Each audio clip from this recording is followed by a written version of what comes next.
Not long after the birth of film at the turn of the 20th century, and Hollywood's golden age, the movie business became centralized, and the major studios like Paramount and Warner Brothers dictated most of what made it onto the silver screen. For better or worse, this meant that the movies produced fit cleanly into the safe bet genres of the time: romantic comedies, westerns, book adaptations, and monster movies. But by the 1940s, audiences found an array of new films outside the bounds of the major studio system. Alongside the major Hollywood productions emerged a vibrant independent wave of American cinema. Consider 1943's Meshes of the Afternoon, Maya Deren and Alexander Hammond's strange avant-garde short. The film foregoes the kind of clear narrative through-line standard in most of the big movies of the time, and instead creates an unnerving sensation through ominous dreamlike imagery and repetition. Films like this were a watershed moment for the future of film, a future weirder, richer, and more diverse. At this point, though, movies had been around for about 40 years. Why had it taken so long for experimental genres, already institutions in literature, painting, music, and theater, to find footing in cinema? The answer has everything to do with technology. As the tools for art making mature, so does the art itself, resulting in an expansion of human expression. Game development tools are no exception. Comparing the histories of mediums like film and music to the trajectory of game innovation draws a direct correlation between technical accessibility and the resulting robust cultural output.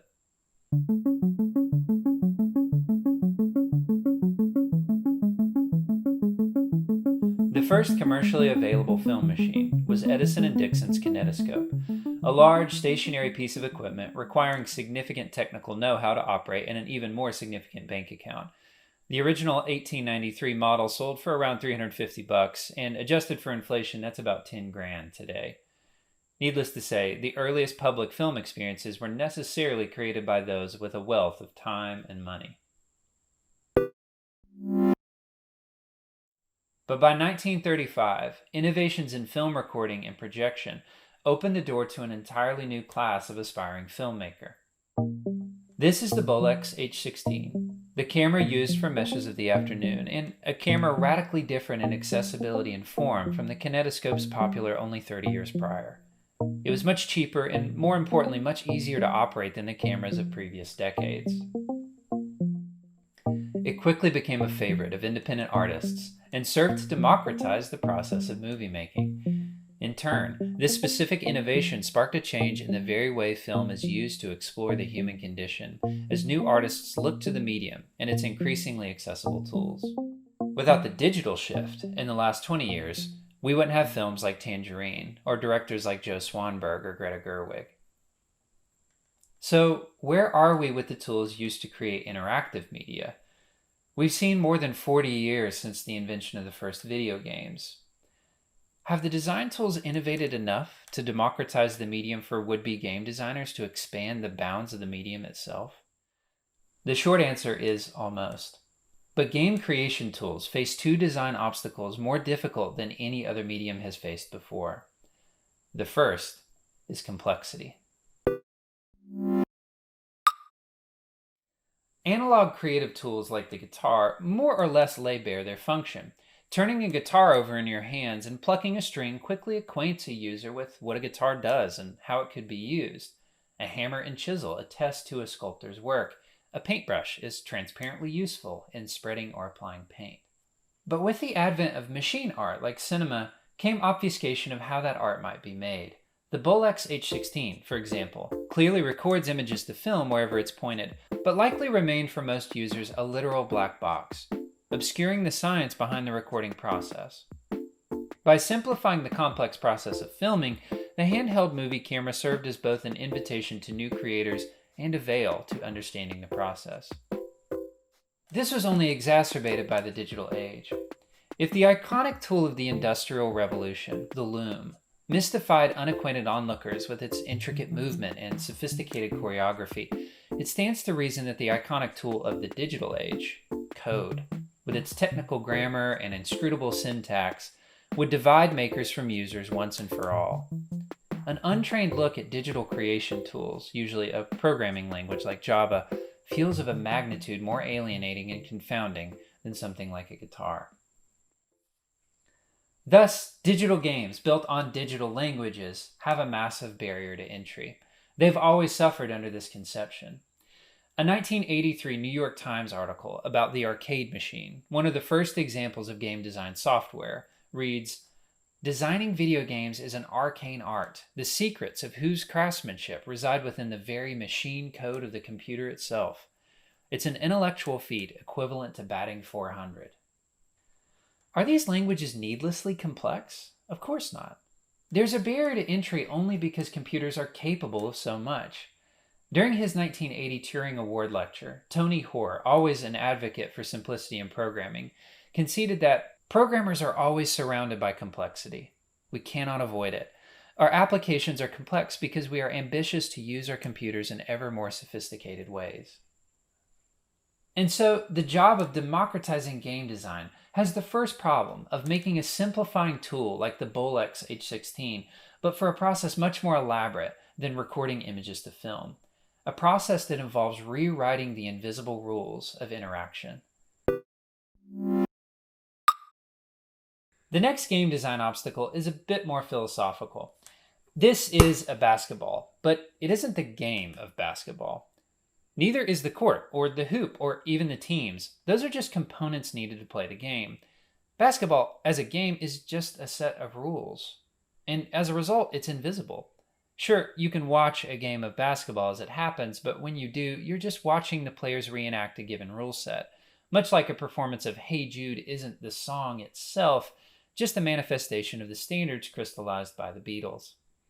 The sport itself exists in an invisible contract between the participants, what Johann Huizinga termed the magic circle. The creator of basketball indeed designed a ball and a basket for the game, but the real work was in establishing the unseen rules of competition. Since invisible rules are hard to work with, any tool that aims to facilitate game design is tasked with the rather abstract problem of finding a way to visualize rules in such a way that they can be created and manipulated by the aspiring designer. Obviously, in analog games like basketball or ping pong or poker, this is as simple as playtesting what works and then recording the rules in a rulebook. For video games, this is accomplished through programming. But since programming encodes game rules with its own grammar and syntax, this is ultimately just another type of invisibility. Looking at code, the rules and systems of a game are only visible to someone deeply familiar with this language. So the question becomes, how do we make rules visible? And obviously, any effort to manifest game rules visibly will begin to ameliorate the problem of complexity. Well, it certainly has been attempted. And the game creation programs of the last 40 years have tackled problems like visibility and complexity in a number of inventive ways.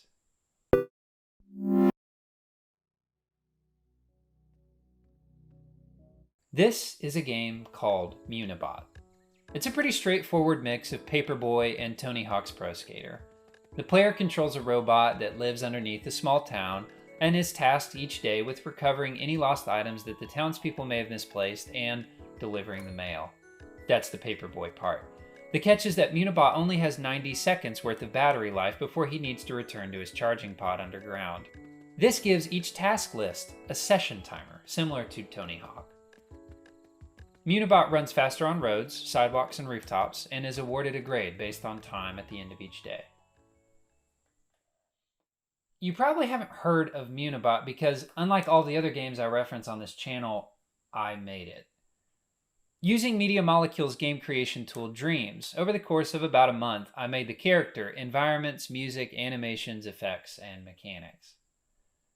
Well, I say I made them, but that word made is pretty relative. I set the lighting up, but didn't actually design the lighting engine. I put lights in the windows and street lamps and chose the angle of the sunlight. I used the built-in run animation, but built a new jump animation and sitting animation. I made the swing actually swing when you run through it, but didn't actually code the physics engine. I worked in the middle ground that Dreams provides. This middle ground I'm referring to actually has a name, a Game Creation System, or GCS. Dreams is a recent success, but owes many of its good choices to a heritage of design programs. In the mid-80s, a crop of these game creation systems promised access to game design without the need for years of software engineering education or knowledge of complex programming languages. Programs like Gary Kitchen's Game Maker, Arcade Game Construction Kit, and ZZT followed suit. But these programs were positioned as hobby products, not serious platforms built for commercial game production. They were very limited in scope and power, often only capable of changing the graphics and not the actual gameplay possibilities. And by the time the engine Super ZZT came out in 1992, its outdated gameplay was competing with titles like Sonic the Hedgehog 2 and Super Mario Kart. So, while early game creation systems gave the illusion of simplifying some of the complexity inherent in video game design, in prioritizing one design obstacle over the other, namely visible design tools over complexity, the tools were either too limited to account for everything a user wanted to design, or too weak to compete with what was being produced by the real designers at Sega or Nintendo. To quote again from the New York Times Arcade Machine Review, "The ease with which even novices can develop their own game concept is bound to entail a trade-off somewhere. What is sacrificed is range. The possibilities for expression are limited." The problem, of course, is that games are valuable precisely because they are complex machines. And when we simplify their production, we can lose the sophistication that made them worth playing in the first place. Looking at the creation interface of a lot of these systems, you can see a few patterns and common practices emerging early, like the need to see the finished playable product while designing the game. Here, in Arcade Game Construction Kit, the finished level is updated as soon as any of the game rules are changed. This paradigm is still apparent in contemporary design programs like Game Maker and Godot, which usually house the tools for rule manipulation in a window next to an actual graphics reference. In a standard programming environment like Microsoft's Visual Studio, commands that dictate control and animation of the graphics are limited to text labels instead of the actual image. This is clearly an attempt to remedy the visibility issue mentioned earlier, but it doesn't do much to make the actual rules visible. In fact, Godot, Game Maker, and Unity, arguably the three most popular contemporary options, all rely on traditional scripting and coding as a default for designing gameplay. But that started to change too. The current approach to democratizing the power of code is visual scripting, which models the text relationships defined in code as wires and nodes, like a circuit or a simple machine. In 1968, Tom Ellis created the Grail interface, where ideas were organized graphically and spatially, and different types of lines were used to represent logic connections between objects. Grail's box and wire paradigm serves as the model for almost every current visual programming language used in game engines some 70 years later. Bolt, used in Unity, Buildbox, Game Maker Studio, and Blueprint, used in Unreal Engine, all have some form of connect things with wires as a visual representation for the relationships typically authored with text alone. Consider the aesthetic choices these tool designers are making when they are tasked with representing a programming language visually. Since text-based programming demands that user learn an entirely new language, these visual systems rely on metaphor and the user's pre-existing knowledge of a logic-based system, the electric circuit. So many of the necessary logic functions that code needs are modeled in the world around us every day, like switches, receivers, and signals. And this is ultimately reflexive. Visual programming, mired in mechanical analogs, represents a rejection of the layers and layers of abstraction that text-based code has stacked atop a machine originally built on binary electrical switches. The tool that actualizes the promise of this visual language is Dreams. It remains both accessible and expressively powerful in authoring new game rules, at least in part by deploying a system of chips and wires similar to other visual languages. As a means of explanation, I made a short game in Dreams. Here's Picasso's head of a woman in a hat. Somebody else actually modeled it. There's something already interesting about modeling an 80-year-old painting already known for its disfigured subject in a digital tool that only further disfigures it. But simply rendering a scene is the work of sculpture or film. Games can go past the image into the operation and the interactive experience.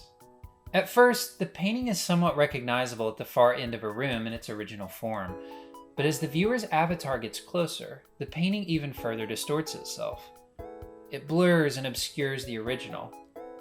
Dreams permits the authoring of objects like the painting, environments like the gallery, and points of view like the puppet avatar. Like programming, though, and as my gallery game attempts to illustrate, it also has the power to author relationships between those objects. It has the power to invent rules. This wasn't hard to pull off, but it was incredibly rewarding. The whole scene took maybe 45 minutes to create. Like Munibot, I was able to conceive of something and, without ever touching a line of code, build precisely what I'd thought up. Part of this is because Dreams blends the scripting logic space with graphic space by integrating its visual programming wires right into the playable environment. Another part is the massive array of pre-baked game components and rules that come ready to be implemented in your project. If this isn't the exact aspiration of those GCS programs from the early 90s, I don't know what is. What's more, a quick glance through the projects already released on Dreams, which range from brilliant to bizarre to moving, proves that with better tools comes a more vibrant output. Of course, it isn't just Dreams democratizing the game-making space. The contemporary catalogs of both Unity and GameMaker, both popular with new users, are full of industry-defining games.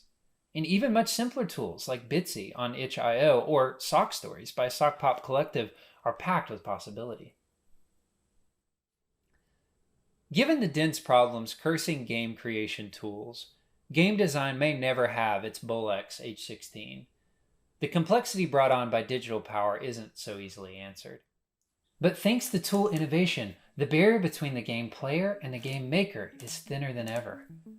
As designers continue to develop tools, more creators will find tools suited to their vision. As more creators come to the table, the medium itself will mature.